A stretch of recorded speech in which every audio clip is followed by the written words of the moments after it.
Hello, Hey, my name is Alex, my name is Val, and we're going to talk about The Wait, which is, Episode 4, Season 4.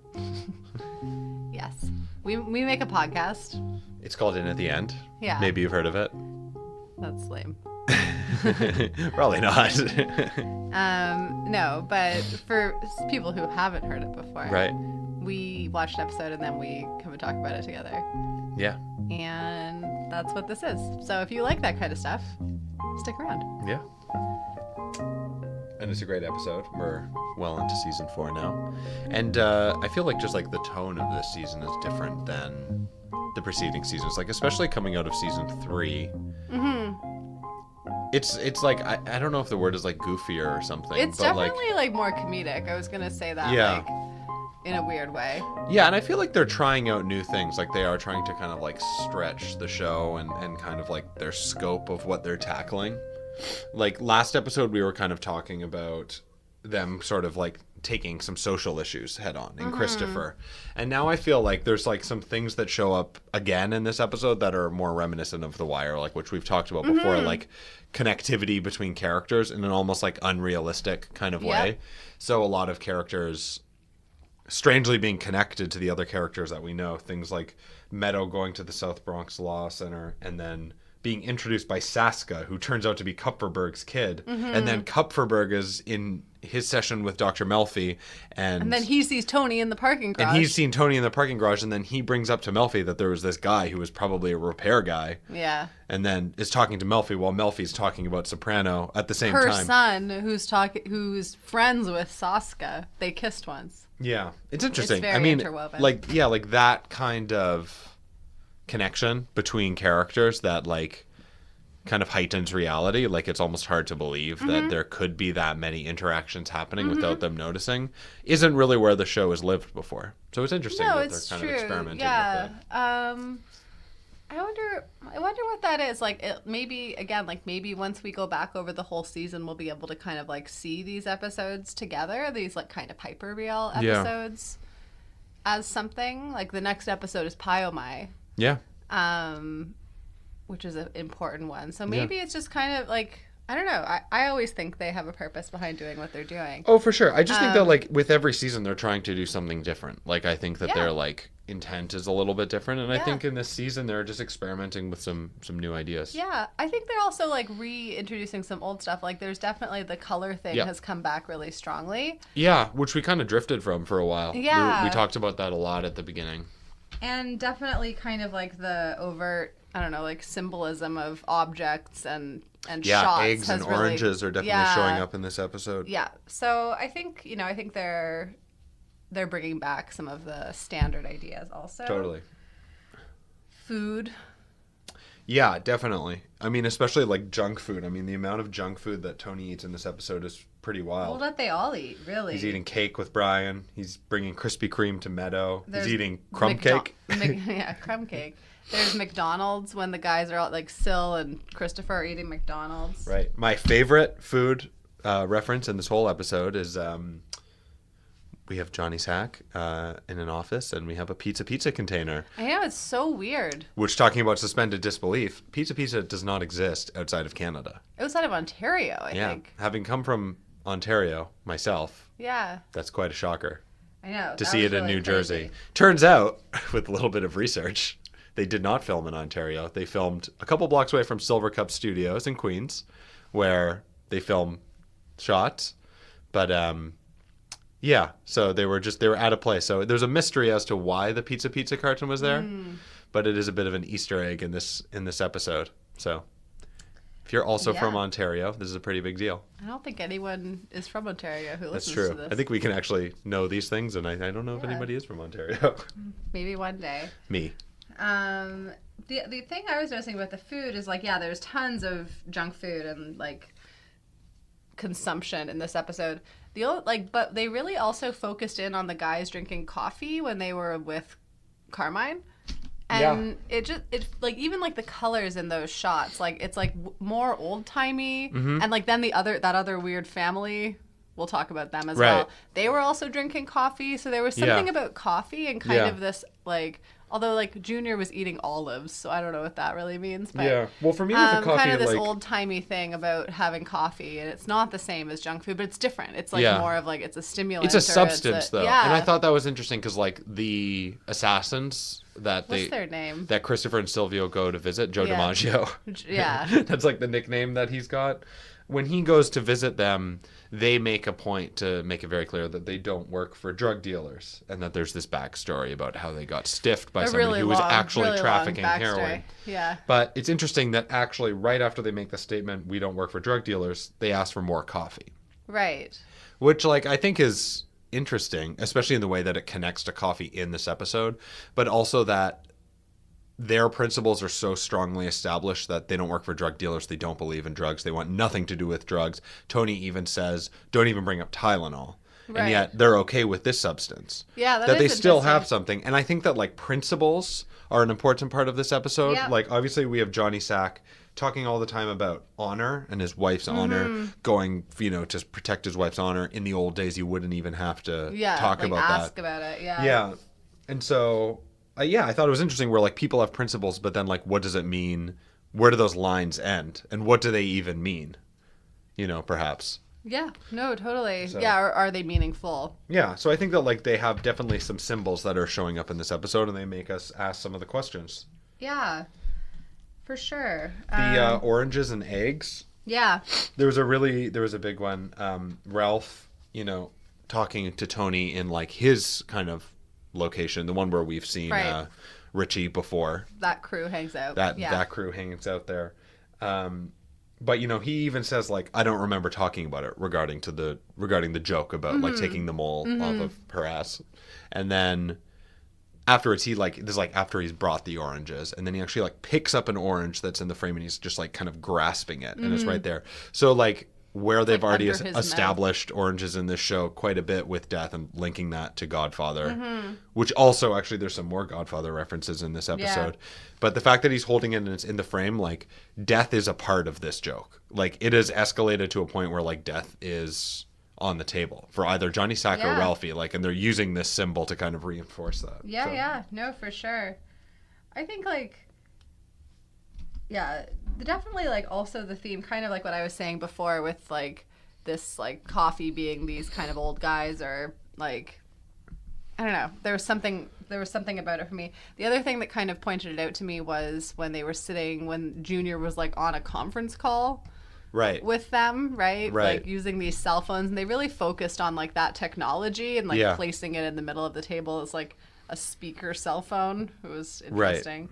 But they had it in the middle of the table, and then it was these two old guys, like Junior and Carmine, who are the bosses, who are the ones Yeah. in charge, and they're both kind of, like, funny with the technology. Right. So I don't know. I think it's, like, passing commentary on young, like, you know, not the golden age. You know, Right. they've, like, gone into this before, like, Yeah. you know, the kind of, like, golden age of, you know, World War II survivors Yeah. versus, you know, Tony and his crew. Totally. The versus generational differences. Christopher. And that's Yeah. really like a season 1 theme. We talked a Yeah, lot about that in totally. the first season. Totally.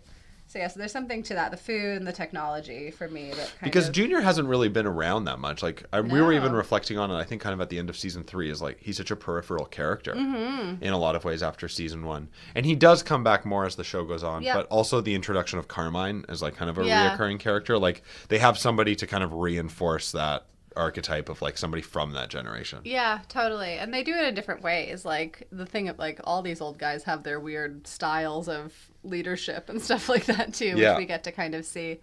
But yeah, it's really, I think it's really interesting, especially seeing that weird family. Now I'm mad I can't remember their name.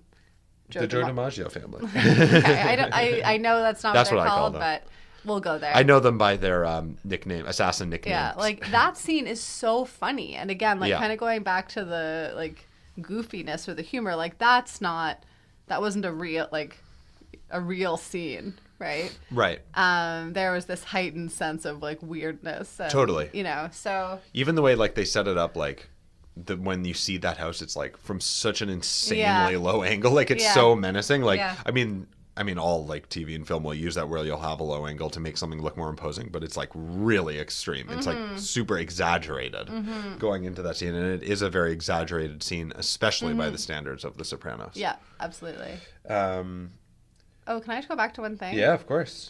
Just in terms of like the old and the younger guys, the one scene that I kind of was having trouble interpreting this time around. I don't know if I had like a more, I don't know, like a firmer grasp on what I felt about it. But the scene, like the phone call between Carmine and Tony. Right. Like, first of all, you get the sense that they're not talking on the phone that much. Yeah. But, like, I don't know if Carmine's really putting out a hit on Johnny Sack. It's, like, really vague. It's really vague. I thought, like, because then they'd talk about it like it is a thing, but, like, I don't know if it's really a thing. I think it is, and I think like also the way the camera starts moving once Tony starts to clue in. I mean, maybe it's just his perspective. But, like, that's where I kind of got caught up a little bit. I think Tony's like very astute to those sort of things, like way more than we could be. Yeah. And I think that they are like implying that, like he gets that kind of language, that kind of coded language.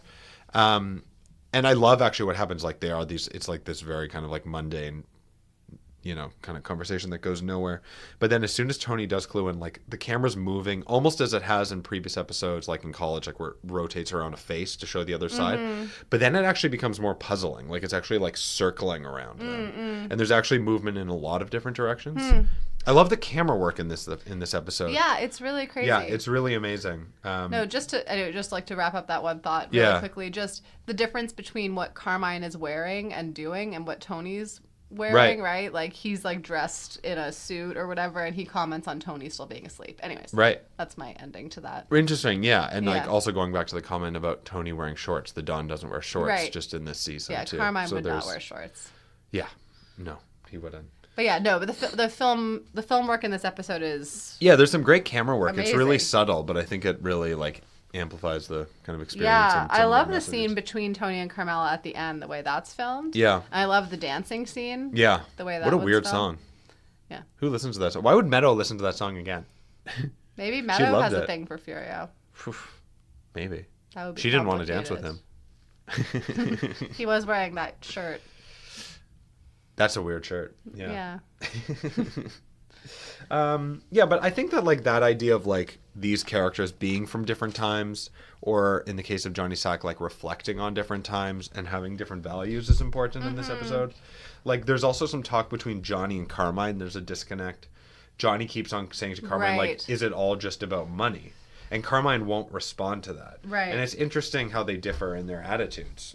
Because, I mean, at the end of the day, we know for Tony and for Silvio and for Carmine, like, these are all really questions of finances. But there's something else for Johnny Sack. Like, there's this honor thing that he keeps on referencing. Which is, like, kind of an old-timey thing. Yeah. Right? Like, they did, like, again, like we said, they mentioned that, you know, in the olden days, you would never even have to ask about something like this, right? That it would just be, like, a given. So that's why, like, I think those moments really, I don't know, emphasize that for me in this viewing, like emphasized who Johnny Sack is as a character and these kind of like, well, and it's also like the first time that they're really like expanding Johnny Sack and Carmine as characters. Totally. And they're crazy, both of them. They're both pretty crazy. Yeah, they're insane. I mean, Johnny Sack is crazy. Yeah, he really is losing it. Yeah, no. And like an unstable dude. His acting in this episode, like he's one of the like he can like flip back and forth between like this sweet guy and this like angry crazy guy. Like his facial movements are so amazing. It is amazing. That's something I wanted to talk about too, is actually just like some of the actors in this episode. Yeah. So actually, like Vincent Curatola, who plays Johnny Sack. It's really interesting because I saw an interview with him and like he actually got into acting really late. Right. He actually like had a family, I think it's a family construction business in New Jersey that he worked in for a long time. I think he was like in his 40s. Wow. When he started acting. Wow, that's crazy. And if you look at his credits before The Sopranos, there's not a lot. He was on 2 episodes of Law and Order, I think, as like pretty like very, very small parts in like a short film, and that's like there's like, you know, a couple credits, and then he landed the show. Like I think he did know some of the people that were in the cast of Sopranos. Okay. And he was friendly with them. But it's interesting because I think that reflects something else. Like, a lot of characters in this show actually came from not having that much acting experience. And a really prominent one is his wife. Right. Like, Ginny Sack, Denise Barrino Quinn, she was like a paralegal in New Brunswick and went with her friend to the audition. Right. Where there was like a lot of people auditioning, and she like thought it would be fun to see the crowds, and then ended up getting this position. But if you look at her credits, this is the only thing she's ever done. That's crazy. Which is really wild. And also with Jamie Lynn Sigler, like, actually her acting experience before The Sopranos was actually like largely musical theater. Right. And yeah, she had like a TV project that like didn't end up getting landed right before this, but there wasn't a ton of TV acting experience. Right. And she's talked about like getting kind of feeds from Robert Eiler like on the set once Sopranos started, because she didn't know all the terminology and whatnot. Right. From being there. Anyway, it's right. interesting. But I think, yeah, like there's a lot of actors that show up on Sopranos for a show that we think of as being like the kind of like beacon of TV and the beacon of acting. Like, there's a lot of actors who are kind of making their first appearances, and I think like just like the raw talent and David Chase's eye for that talent is unbelievable. Yeah, no, for sure. It's incredible. Like, for sure. Because, and I was even noticing like Jamie Lynn Sigler is, I feel like it's such a mature acting performance. Like, it's unbelievable. Mm-hmm. Like, the level of talent there is mm-hmm. crazy. Yeah, and Vincent Curatola as well. Like, it's really something. Like, David Chase really knew how to find people, like, even if they weren't in the industry as much. Yeah. As a lot of actors who would be Yeah, hired. Like, he just found the right people, and they just, like, they hit it out of the park with these roles. Yeah, it's amazing. It's really amazing. Yeah. So who else do we have? We have a reference, actually. One of the Joe DiMaggio's like friends is actually from Godfather, and it's Al Neary, who is Michael's bodyguard. So there's actually like a reference there to, even to like that kind of golden age of the mob mentality that Junior is referencing. There's kind of, yeah, like a sort of like subtle reference. Yeah. And actually, of course, Dominic Chianese was in Godfather too as Johnny Ola. Right. So there's a lot of kind of like cross-pollination going on there. Yeah. I wanted to just like talk briefly about like the character, like the kind of like duo characters in this episode, particularly like the different combinations of Ralph and Johnny Sack and Tony. Yep. Because they do reference like was that from season 3 or I guess season 3? What? Yeah, like the conflict between Ralph and Tony over Tracy. Yeah, it was definitely season 3. Yeah. So they referenced that conflict that happened, right? Where Ralph was like going to John and asking him for his support and stuff like that. And then he kind of like mediated that. Now we have kind of like the tables turning a little bit, like Tony, Tony's like putting out a hit on John, right? Yeah. Like, so, but in some ways, like they work together on this esplanade. Like they've kind of like had to be close over time also. But then he won't tell, like he's not telling Tony who the person who's blabbing their mouth is. Right. We know it's Polly. Yeah. But they don't know. And then we have Tony and Ralph, like even though Tony hates Ralph, he has to stand up for him because he's a captain. Yeah. So I just find like those different combinations really interesting, kind of like what they say about those guys and their sense of like loyalty or honor, Yeah, like they just don't have that, right? So like, and I think in the quote unquote olden days, I think like that was way more highly valued, right? There's some commentary around like when Junior was telling the story about that family. Yeah. I don't know, there was just like more of a focus on this, but really it's like who's making you money and who's kind of serving your needs at this time, and that's kind of where these characters go to. They're not totally like again that's why the scene like with Carmine asking Tony to put out a hit on John like kind of just hit me differently this time, because I was like, what? Like that guy just turned around and like put out a hit on his second in command. Like that's crazy. Yeah. That is pretty crazy. So he is being pretty crazy though. Yeah. And actually, it makes you think about, like, okay, well, then, like, what is the value system of Tony and Carmine as bosses? And it really does seem to be very financial. Yeah, for both of those characters, for sure. Yeah. So, anyways, I thought that was kind of interesting. Which is interesting because, like, it's every character in The Sopranos kind of has their own, like, custom sense of morality and their own custom sense of principles. And, like, often they do kind of stick to them very strongly. Like, they are very important for the characters, like, their code. And yet they're kind of all over the place. Yeah. They're all drawing from different places and they all value different things. Yeah. I love also this episode, right? Like in many Sopranos episodes, we have that tension building. Like, we think that both John and Ralphie are going to get killed. Right. Right. Yeah, those are great scenes. We have these, like, it's almost, again, kind of like a spy movie. Like, Ralphie's by the pool and, like, this guy's pulling up in his car and, you know, Johnny turns around and goes back for the sweater or whatever. Like, it is kind of this, like, almost like police drama going on. Nothing happens, right? Like, it just, like, another, and that's like, such a great, Sopranos thing. such a great example of the use of the anticlimax. But I love that tension building that occurs, right? Like, they do it so effectively. Yeah. Yeah, it ends up with Johnny Sack apologizing. Right. Yeah. Yeah.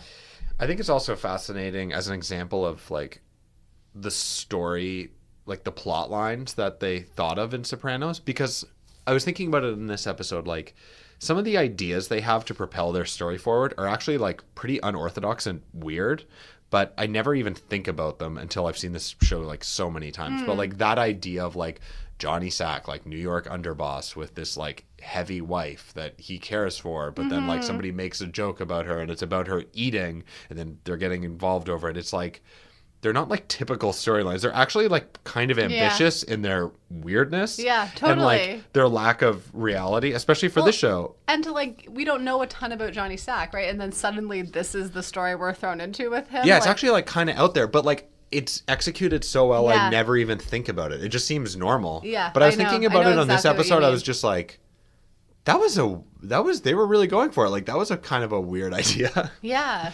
Like, that was their idea. They're planning out this, like, mega hit show. And they're just like, in season 4, maybe Ralphie Ginny Sack. Ralphie will tell a joke about Ginny Sack. And like, that's ambitious. You know, you really have to hand it to them, especially when there was as much pressure as there was. And you believe Johnny Sack. Like, it is kind of this, like, like, he's a really weird character. Like, I don't know that there's anyone out there like that's so weird like him. Yeah. And their relationship is so strange. Yeah. And funny. Yeah. In so many ways. But they've created these characters in such a way that you believe that these are characters that are out there, that this guy is the second in command of the New York mob. Right. And these are his real, like, emotional issues, that he loves his wife even though she's gotten really fat. And, you know, I don't know, like, it's just, like, it's so amazing that they can do that. And then he finds her. You lied to me. Do you have any idea what you've done? Yeah. And she doesn't. She has no idea the implications. I also love, like, after he gets off the phone with, I don't know, somebody. I think it's when he's, like, ordering the hit on Ralphie or something. And she's like, who is that, hun? And she's like, and he's like, no one. Yeah, I love, like, their relationship. There, she hears all this stuff. Like, he's not being He's also come home, like, his, like, Burberry jacket is just, like, covered in blood and his hand is bleeding. And he's like, oh, I fell. Like, oh, what is this? The Spanish Inquisition? And he, like, haha. Kisses her on the forehead. I know. Cool really relationship. Good. It's really, really good. What else do you have? What about Meadow? I think that's, like, somebody who's being developed right now. Like, I think that what's happening from the end of season 3 to right now is, like, Meadow is actually kind of, like, venturing outside of Tony's orbit. And we were talking about this season already. For me, actually, that, like, scene in season 3 where Meadow is running across the street away from the party and, like, kind of through the traffic. And it's something that she's referenced in psychotherapy about, like, how she was so revolted by everybody's reaction at the funeral. I think that right now she's in a time where she's experimenting with kind of, like, getting away from this Sopranos world that we've kind of just been taking for granted. So her going to the South Bronx Law Center, I think, is actually, like, a big move for her, because that's not something that her parents want. Right. I think it's complicated because she is differentiating herself and she is doing something that they don't want, but then she's also kind of, like, experimenting with law. Right. Which is something that I think Tony also probably morality doesn't and- want yeah. her to be involved in, because it actually is kind of a return Yeah. to working within his line of work Yeah. or something. Yeah. And I think that'll be fleshed out more as the show goes on. But Mm-hmm. it's interesting as Meadow tries to assert herself in her own individuality. Like, she is kind of drifting further away from the orbit, but she's doing it in an interesting manner Yeah. that is into an industry that actually could be more linked than than being a pediatrician. Yeah. That's for sure. It also, this episode links her with the other, people of her own age that we kind of know, like Melfi's son, Jason, and now Kupferberg's daughter, Saska, or whatever. Saska. And, Melfi feels comforted by the fact that, Meadow's just gone through this thing, right? And, Right. Jason's going through this thing. But she's actually kind of out on the other side of that, right? It's funny, actually, just on a side. The last time we saw Meadow was not last episode, the episode before, and she ran away from home and they couldn't find her. Now, somehow, she and Tony are fine. He shows up with his Krispy Kremes. Right. And right. So I don't know when that kind of them finding Was she Meadow not in Christopher whatsoever? No. Oh, interesting. Yeah. So I don't know. They, I guess, found out that she's at Columbia again and all as well, and knows where her dorm room is and stuff like that.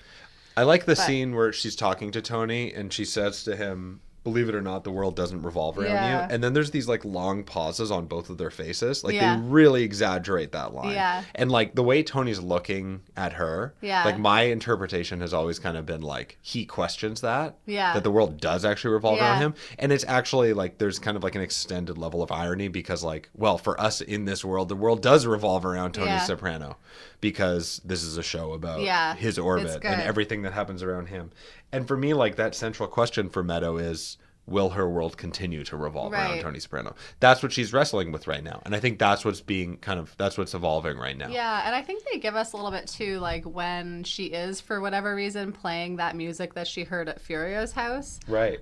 They are kind of showing us that it's hard for her to separate. It's actually interesting. She, in her therapy session, I forget exactly how she said, but she said something about the sappy Italian music, or the saccharine Italian ballads, or something like that. I mean, that's not a saccharine Italian ballad. That's a weird tribal. It is really weird. It goes with Furio's shirt really well. Goes great with his shirt and ponytail. But she does kind of by playing that music at night in her room, and why is she there? Also, she's at home that night. Yeah. Anyways, I don't know. They're showing us too that it's hard for her to escape from that. Totally. And no matter how hard she kind of tries. Yeah. Even if she's about to go out, she just had to get that song in there before she left. Yeah, that was very, I don't know. I haven't quite unpacked that all, but. Yeah. What about actually speaking of that song and the connection between that Furio and Carmela have? Yeah. So those are two, that dancing, that's another... the dancing scene and then the scene with Tony and Carmela at the end are two really interesting scenes. Yeah, Carmela actually is being developed a little bit through this episode. Yeah. Or I mean quite a bit actually. Yeah. It's interesting Well, they compare her, I mean we can talk about the scenes, but they compare her to Ginny Sacramone. Right. In a lot of ways, right? In multiple ways. She we see Tony kind of appreciating that Carmela does fit this kind of idea of what a mob wife is supposed to be like and look like, right? That for him is almost a point of pride. And so, and they kind of make comment about Gabriella in the same way, she's wearing these fancy shoes and the guys are over there talking and they're just looking pretty over on the side. Yeah. And she gets this dress and it's a size small. Yeah. Actually, there's a brilliant, we love Sopranos Autopsy and we talk about it. Right. But I think in his write-up for this episode, he has a really, I thought, a pretty brilliant take on the Saks Fifth Avenue box, the small dress, the relationship between Carmela and Ginny. I thought he was very astute there. I thought it was great. Anyway, I recommend reading it. I won't even try to totally. We can never do justice to his ideas. Yeah. But but then there's also something in those scenes, just Carmela and her feelings of who she feels connected to, attracted to, I don't know, like between, like we have a comparison between Furio and Tony, right? And we have them kind of linked, and see Carmela's reaction to, you know, kind of attention or affection from both of them. Yeah. I still, and I have in past struggled with this, and I still kind of struggle with it, like trying to understand her thing for Furio. Mm-hmm. Because his olive story was so weird. Like that's my favorite scene in the whole episode. It was so funny and weird. That's a great classic Sopranos scene. It makes me sad. And then she just smiles at him, and then they talk about the house again. Yeah. Which is great just in, like, its anticlimax, too. Yeah. Like, the way that it just kind of peters out and they don't deal with it. And AJ's just standing there. But also foods, too. Like, also, like, the reference to foods, like, I mean, like, in a more European sense, I guess. But, like... But I struggle. I do, like, I don't really understand that relationship. But obviously, like, Carmela is seeking something, right? She's gone through this pretty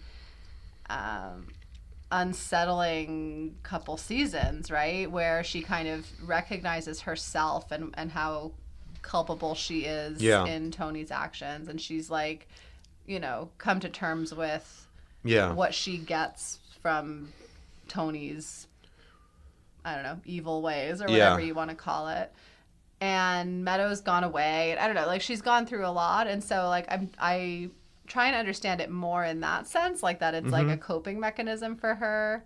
Well, it's an interesting choice for her, too, like, to be drawn to Furio, who's also involved in the business. Like, for me, there's an aspect that's almost like Janice in therapy, talking about how she's drawn to all these people that are, you know, like her brother in the business. And then, you know, the psychiatrist calls her out for now talking about Bobby, who's also in the business. But, like, like Carmela... looking for the irony of looking for, like, the complete polar opposite of Tony, this, like, sensitive European old world man. We know he's not. We know he's, like, he's super violent and crazy. Yeah, he's the most violent dude. Yeah. Yeah, I mean, his first scenes, he's established as, like, the craziest person in the whole family. And the most ruthless. Like, that's his role in the operation.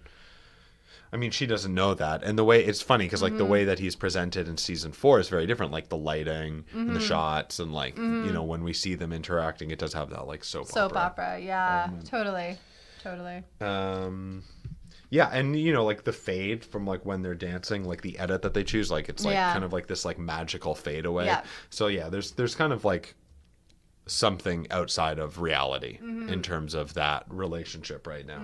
And she doesn't know everything, and, you know, maybe what she thinks she could get from it or who he is completely fantastical. Yeah, no, that makes sense. Yeah. It's just, I've been pondering it more this season. I kind of, like, brushed it off. Like, last season, I think I was kind of, or last time we watched it, rather. Yeah. I was kind of like, oh, like, it's, like, a little bit beyond reality, and, like, that's okay. That's the point of it. Yeah. But I don't know. I'm trying to understand Carmela better this time around, and why it is that she has those feelings. Yeah. And why it is, like, you know, like, so, like, the scene with her and Tony at the end, right? Yeah. Like, you know, the fact that she, like, kind of, at least my interpretation, like, has to, like, mentally escape from that moment and, like, put herself into another situation where she's not with Tony. That's pretty deep. Yeah. You know, in terms of their relationship too. So I don't know. Totally. Yeah. Did you have some other thoughts? No. Some small things. Okay. I mean, AJ, you know, as Meadow kind of, like, matures and becomes an adult and drifts away, you know, AJ locking Bobby Jr. in a garage is a pretty dick move. His mom just died. Yeah, that's not cool. I know. AJ. Uncool. Yeah. But he was saying he was so bored, he could, Right. Yeah. Yeah, he is bored. He's bored. I mean, yeah, that's the thing about AJ. Like, all of his kind of, like, acting out, I feel like, is largely just out of boredom. Totally. More than any kind of malicious intent. We've definitely said that before. Yeah. Eggs. The, like, Who Wants to Be a Millionaire? Right. I like that. Where there's the 2 episodes left. Like, what is the only ingredient left in a frittata? Yeah. And he gets it wrong, and it's eggs. But yeah, we've talked about this before. Like, eggs are often, like oranges, kind of a signifier of death, which is showing up a lot in this episode. There's a lot of talk of death. Although nobody dies. But then again, nobody dies. Yeah. But will anybody die? Maybe. Keep watching. Yeah, we'll see. Yeah, I don't know. I mean, I love the way this episode looks, and I love the way the camera moves. Yeah, I think me it's really too. cool. So Me it's a too. good. I mean, it's a great team. Terrence Winter was writing. Yeah. Jack Bender's directing. Phil Abraham is the director of photography on this one. But yeah, it's beautiful. Yeah. Yeah, in particular, the camera movement I think is really like elegant. And the kind of like wide angle shots that they use. Yeah. Like, I don't know, you just get There's like some really cool ones. yeah, a big picture of what's going on. Yeah. It's cool. Yeah, there were some cool shots in the Joe DiMaggio house. Anyway. We'll be back for Pyomai, episode 5. Gosh, pie oh my. Yeah. I feel like season 4 just kind of like gets more and more into its own element as time goes on. And by the time it gets to the end, like the season finale is like one of my favorites. Yeah, we'll be there soon. We'll be there soon. Thanks for listening, and we'll see you next time. Bye. Bye.